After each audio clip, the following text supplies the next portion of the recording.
What's up, everybody? Welcome back to the Properties and Pour Overs podcast. My name is Adam Colburn, and today I have a very special guest, my buddy Dana Jones. What's going on, Dana? Hey, what's going on, Adam? Thanks for having me, man. I appreciate you. Absolutely, bro. Yeah, thanks for coming on. And just to introduce yourself to our listeners, can you tell me where you're located in the country and what your business looks like currently? Okay, well, like Adam said, my name is Dana Jones. I'm located in Los Angeles, California. My business is I own a mortgage company called ePlanet Mortgage. So, we work with like a lot of investors doing DSCR loans, fix and flip loans, and also um, regular people as well too. So, homeowners. So we Sure. actually work. Yeah, the Yeah, retail space. Okay. yeah, yeah. And I'm from Baltimore, Maryland. So I have a behavioral health program over in Baltimore, Maryland. So we do behavioral health and also sober living homes over there from like an investing standpoint. Love it, dude. That's awesome. And how long have you been in the real estate slash mortgage space? I've been in the real estate space, I would say like 20 years. So I've been in the Okay. real estate space for 20 years doing fix and flips. Mhm. We opened our mortgage company going on 7 years ago. So I realized, doing fix and flips, my wife was my realtor, and I noticed that every deal that you do, you need money. So I said, why don't we open up a mortgage company? So we opened ePlan Mortgage 7 years ago. We're Love going on it, seven. dude. That's Yes. awesome, man. Very cool. And I feel like that's kind of reverse from a lot of people that I hear when they get into investing is that they start in the mortgage field and then like see all these loans they're doing for other investors and then they want to make the leap and start flipping themselves. But you kind of saw you were actively flipping. You're like, dude, I need more money for these deals. Let me go and start this company. That's really smart. Like it makes a ton of sense. That's cool. Yeah, Um, thanks, man. so with your flipping, was it all in California? Was it back in Baltimore? Like what did that look like? No, so my flipping, it actually started in Baltimore. So Baltimore, Maryland. Man, it's funny I do own a mortgage company because when I first started flipping, I would do it with my own money. So I started off selling cars and I would take the money from selling my cars, I would save that up and just buy a house. And I didn't know anything about a loan or nothing like that. So Yeah. with 60,000 and it cost 80,000 to fix it up, then I would just use my own money to do that. So that's how I actually started off pretty much. Wow, yeah, straight bootstrapping it. That's crazy, man. That's awesome. Well, okay, so then like going back even further, was that your business before you got into flipping houses? Was it in the car space or like take me back to like high school, college age? Like what were you doing? Have you always been an entrepreneur or were you more like the W-2 route and then found investing? No, I mean, I've been an entrepreneur. I've been on my own since I was like 15 years old. Okay. So I always like, even from when I was a kid, my dad used to take us to like Disney World, Six Flags, Kings Dominion. He would give us like $40 and I would spend like $5 to $10. I would go back and just start selling candy and stuff like that. So I always wanted to work for myself. And if I had a W-2, if I had to like go to the bathroom, I Hmm. just always wanted somebody to say, "Hey, Jones, no, you can't go to the bathroom. You don't have your 15-minute break." So I just always just betted on myself from like day one, pretty much. I love that, dude. I love that. And I feel like that's such like a common thread for a lot of entrepreneurs is like slinging candy or selling like video games or something when they were younger. Because I did the same thing. I sold candy that transitioned into skateboards when I was in high school because I was just going through so many skateboards. Like I needed to buy a big pack of them on eBay. I'd sell three or four to my buddies. That would cover my cost, and then I had free skateboards, right? And it's like I wasn't even thinking about making money. It was more just like how can I live for free, like house hack, but with my hobbies. But it's so funny, like you're like the fifth person to tell me like selling candy over here as like their first business. So that's really cool. Um, Because it's beautiful, because even like you said, even from being an entrepreneur, like a lot of things, we're in mentorship programs where we're getting taught, but being an entrepreneur is something that seems like you were born with that pretty much. So like you said, you didn't realize it until you start thinking like, oh man, I did used to do this as a kid. Now look at you. right. Yeah. That's Well, a, I don't know. I feel like you are born with it, but I feel like it can be a learned skill. It just depends on the person, right? Like there's certain instances where that light bulb flips on. Like for me, like I had the skill set, but it kind of laid dormant for a long time, and it wasn't really until my second child was a couple months old, and I was having this like existential crisis on my couch where I'm like, dude, I got to go make some more money, and then I'm like, all right, hustle muscle, like let's figure this yeah. out, and it kind of just worked, but. Um, yeah, so maybe it is like a born trait, like you have it, but maybe it just kind of lays dormant with people, or certain people, and then other people it's just like all gas right from the beginning. Yeah, you force it, like you said, for you was in that couch, you was forced, like, if I have to go out here and work, I'm not trying to be homeless or nothing like that. And I had these kids and I had my lady, my kids Right. betting on. So hey, you had to go get it. I love it. I Yeah. love it. Yes. Absolutely. Yeah. Okay. So you go from candy, selling candy when you're a kid. What was next? Went from yeah, like selling candy. I remember one of my buddies in high school, he was a DJ. So Okay. we actually were selling like mixtapes. We sold like a lot of freaking mixtapes. And we actually bought cars when we were like 15 years old. We was 15. We bought cars. We didn't even have a freaking license. We taught Yeah. ourselves how to drive. We went to driving school. We went to driving school driving. So the driving school instructor was like, hold up, what in the world? So he just kind of gave us a certificate because he seen that we You're already had good. cars. Yeah. I Yeah, love that. yeah. That's awesome, man. Okay. And then so you start flipping cars. Was this kind of, because I mean, this is a while ago, obviously, like Craigslist and Facebook Marketplace, all those things weren't really around. Like, how are you sourcing your deals and where were you selling them? Where is it just like newspaper ads or just word of mouth? Like, what did that look like? Oh my goodness, you take me back to those days. So yeah, it was like the Baltimore Sun. So Okay. we go down to the Baltimore Sun. You would place an ad in the paper. Car is clean in and out, runs 100%. And then when I first started selling cars, I didn't kind of know which ones were the good ones to sell. So I would actually kind of, I guess we should say like make like dummy ads or something. So I would put like an ad of like a Honda Accord, Cadillacs, BMWs, and I would see which one gets the most calls, and then I Yeah. would go and get that car. And then sometimes I would say, hey, the car's sold, but I can actually take you to the auction and let you pick the car out yourself. So sometimes, I would take people to the auction. I already had my profit right there in my pocket pretty much. Yeah, that's genius. Yeah, straight arbitrage. You just bring them. You're wholesaling vehicles and didn't even know Yeah. it. That's Yeah, amazing. yeah, basically that's how I started, I man. love that, man. That's super cool. Super cool. Okay, and so you get into the cars, that transitions into your flipping, and then now you're into mortgages. Are you still actively flipping houses, or are you more just focused on the mortgage side? Now basically, I had my last flip. I think it was like probably like 4 months ago. Okay, And I told myself that was the last one, and God, he allowed for everything to go kind of wrong with that to show me that that was like the last one. But pretty much like I've been focused on. So my partner, she really pretty much focuses on the mortgage part of it because I'm in these communities, so I get like a lot of DSCR and fix and flips. Me sure. myself, I pretty much focus on my sober living homes and my behavioral health Right. homes. Yeah, absolutely. And so where did that interest come in, or like when you pivoted out of flipping, you still wanted to buy and hold, but specifically like for these behavioral health and these sober living houses, like how did that situation kind of unravel for you? I would just say it's like all God pretty much. Like No. God and his purpose pretty much. So it's like, so from like flipping cars, flipping homes, and even I had some rental properties, so I have a portfolio, but it's like when Hmm. I'm gone, people say, oh wow, look at Dane and he owned 100 houses. Yeah, he's the man. I'd rather be when I'm dead and gone, Dane and Renew Path Recovery, we saved 1,000 lives, we saved 3,000 lives, we saved 5,000 lives. So it's almost like I kind of went from like investing into cars, investing in brick and mortar to now investing to like another human. So for That's me, it's like amazing. purpose pretty much. Yeah, bro, I love that. That legacy is definitely more impact than just saying, "Hey, I own a bunch of doors." But when Yeah. you kind of whittle it down to the actual people that you're helping, that's huge impact. I love that, dude. Well, and kind Yeah. of talking on that, like obviously we're an owners club together. Um, and Pace has really kind of charged us with this Mount Everest, this big goal that we're chasing over the next 3 to 5 years. What's your big goal that you're chasing? Yeah, so my Mount Everest is pretty much, like I said, I started in Baltimore, have a couple sobers out here in California. So to help like 5,000 families in sober living and behavioral health, and also show other people how they can actually get into that as well too, pretty much, so we can Yeah. kind of make an impact on the nation. I love it, dude. That's awesome. Very similar to mine. So we're gonna be buds. We're gonna do some deals. I love it. That's what's up. That's Yeah. awesome, man. Very cool. Well, and so like as far just to kind of give some context to a viewer if they've never really heard the sober living or behavioral health like process, like what does that look like? What are these like clients that are coming in, the situations that they're dealing with, and how are you providing a service to them? Yeah, so we actually help with clients that's like, parole and probation. We also have like reentry programs. So it's almost like reentry, like say for instance, you were incarcerated for like 5 years, 10 years. And I mean, man, we just know like right now, I think I was talking to you earlier, you're talking about Manus AI. So Hmm. Manus AI just came out, I think like a couple months ago. So just imagine if you were gone for like 1 year. The world has just changed just like so Yeah. fast. We're gone for Crazy. 5 or 10 years.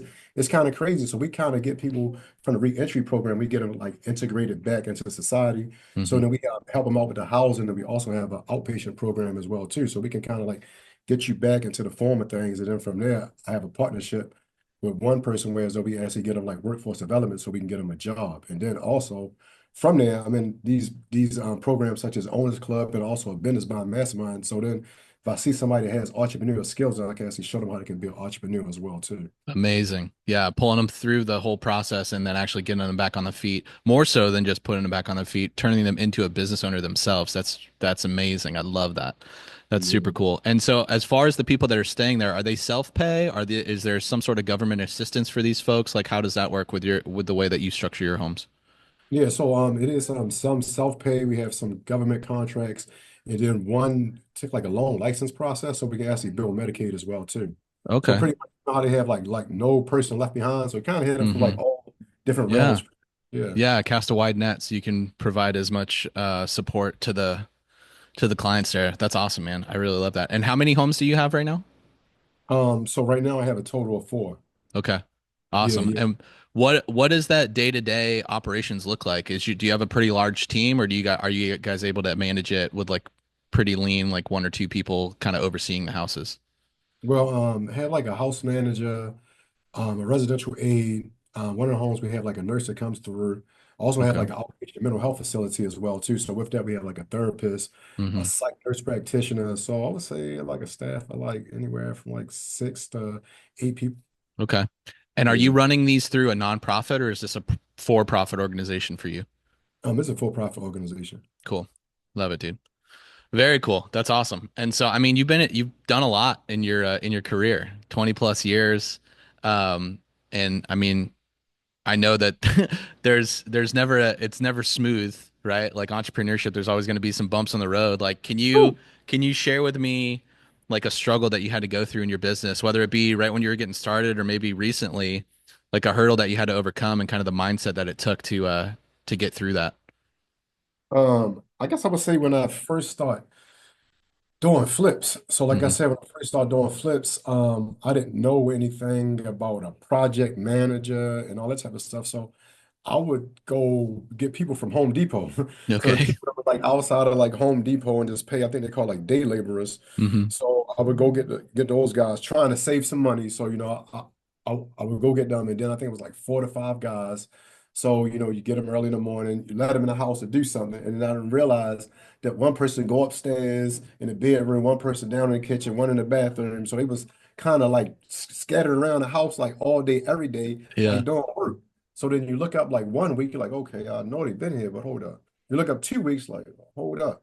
So it's almost like I didn't realize that I didn't have a system. So it's like, Yeah. I thought I was saving money, but I also kind of like lost out because they was running circles around me. So I guess they didn't Sure. realize I didn't know what I was doing. Yeah. Until I say like got one of my buddies who kind of already he was doing flips like before me, said, nah, man, you gotta get a project manager, you gotta get a good general contractor, you have to have a system in Hmm. place and let them just work at one area from there and then take it from there pretty much. So that Yeah. was true. That was like a big lesson for me. I ain't gonna lie. Absolutely. Yeah, no, we had a similar experience on our first one, but it was a one and done kind of deal for that because it's like, man, I'm gonna get taken to the cleaners if I let these guys just kind of do whatever they're gonna do.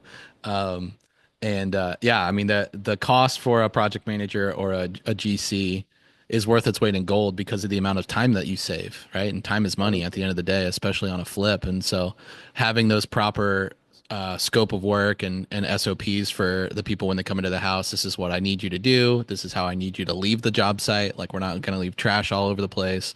Um, Building out the draw schedule of like, hey, I'm going to pay you at the end of the week, whatever you complete during the week. Let me check it off and we're good. Rather than giving like a whole bunch of money up front and then the guy just runs away. Like I hear a ton of people running into that situation, big down payment or something like that. And so, but it's a learning lesson and you figured it out quickly. So that's good. Yeah, Yeah. man. You're right. Yeah, it's almost like you got to live and learn because it's always like you said, it's a lesson, it's a test that God gives you. So if you don't learn right then and there, then guess what? It's gonna happen again. So you had to like Right. kind of like pass the test and say, like you Yeah. said, like a team at this rate, I'm gonna be freaking broke before I start. Right. 100%. Yeah. Well, Yeah, and I think, but having that grit and that mindset to say like, all right, I just kind of got kicked in the teeth on this, but I'm not going to quit. I'm just going to figure out how to do it better the next time. Like yeah, yeah, that's a big piece in being successful, right? Because it's not a matter of if you fail, it's just when. But yeah. you truly don't fail unless you quit, right? It's more of just a lesson. It might be an expensive lesson, but if you stay the course and figure it out, you're going to be better for it, and then it's going to just be that much easier on the next deal, right? And so, Yeah, yeah, yeah. yeah, No, no, you're right. Yeah, because you always got to be a champion. And the way I look at it is life. Out of any and every bad situation that happens, I always look and see what can I learn from it, and what can I actually turn something bad into good, pretty much. So as long as you look yeah, at it like that, then it's like, I mean, you'll always be all right. So anything that was happening for you to fail or to be bad, just look at it from another point of view, and you will find something good out of it. absolutely. No, that's an amazing mindset to have, especially as a business owner, because every day is a new challenge, right? And it's just you gotta embrace it, embrace that challenge. And it's just getting comfortable being uncomfortable because it's never gonna be easy. Every day is gonna be different. But I think that's what makes it fun, is because it's not just a mail it in kind of situation, right? Like you have to be engaged, you have to be present in your business to make sure that it succeeds.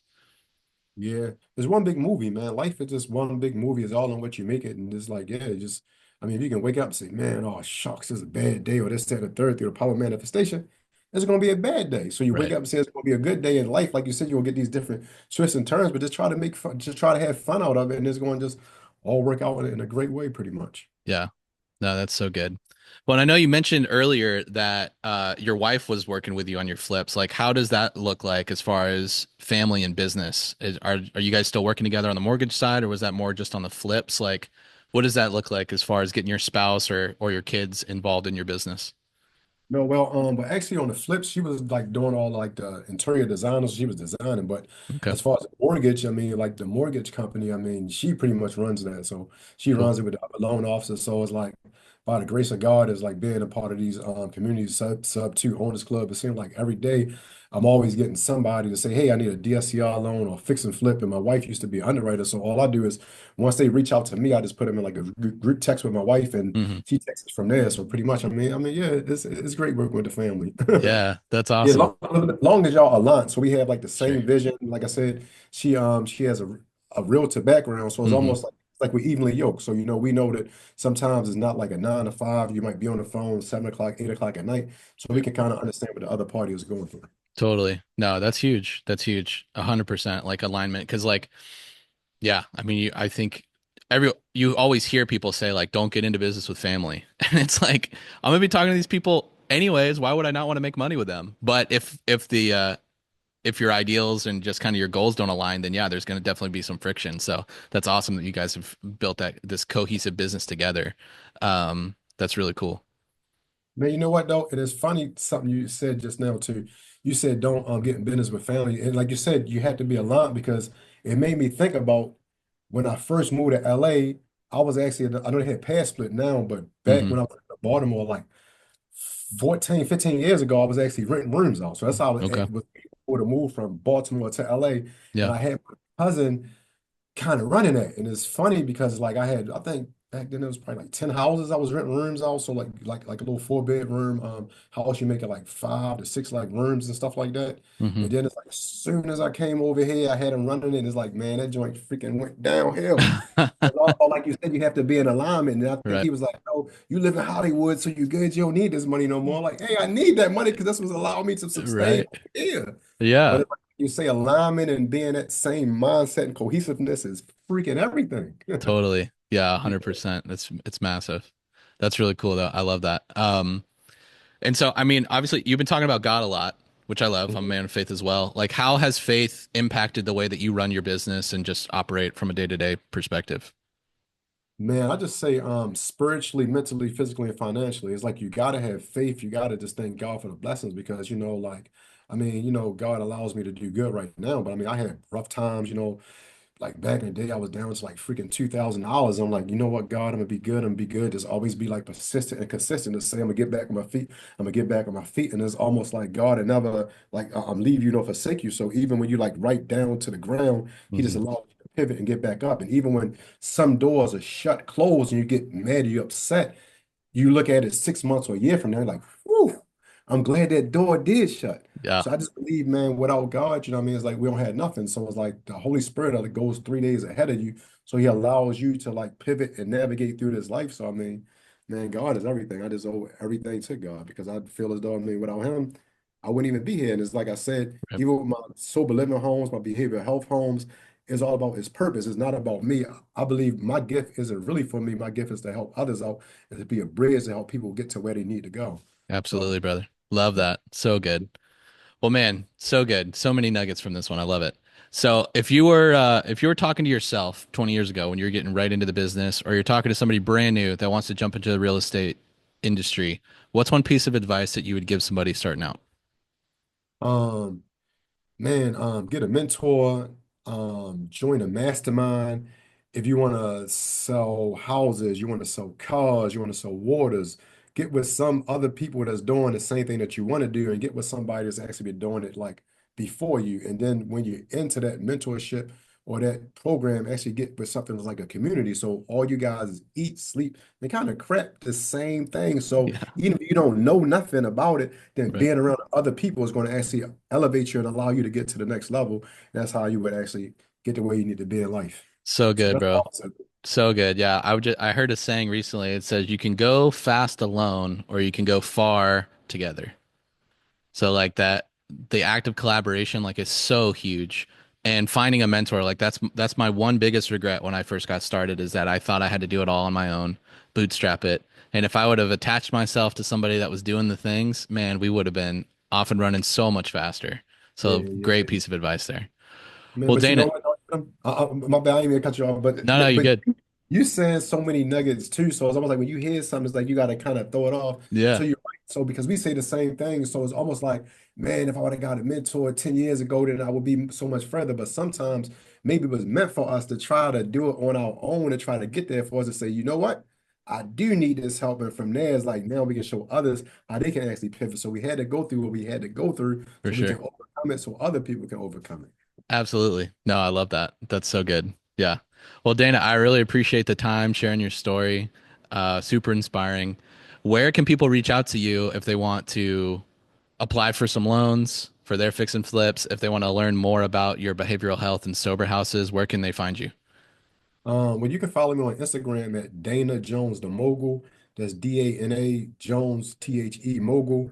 Also, you can go and give me a call. 310-926-6318. And the mortgage company is called eplanetmortgage.com. So one thing about my mortgage company, I can say we're good, but I would just say look at Google, watch it, what Google has to say in the reviews, and then let Google do the talking for us. Amazing. So good. Well, Dana, thanks again. Thank you guys for watching. Like, comment, subscribe. Leave a little one of your biggest takeaways in the comments below. Until the next one, I'll catch you later.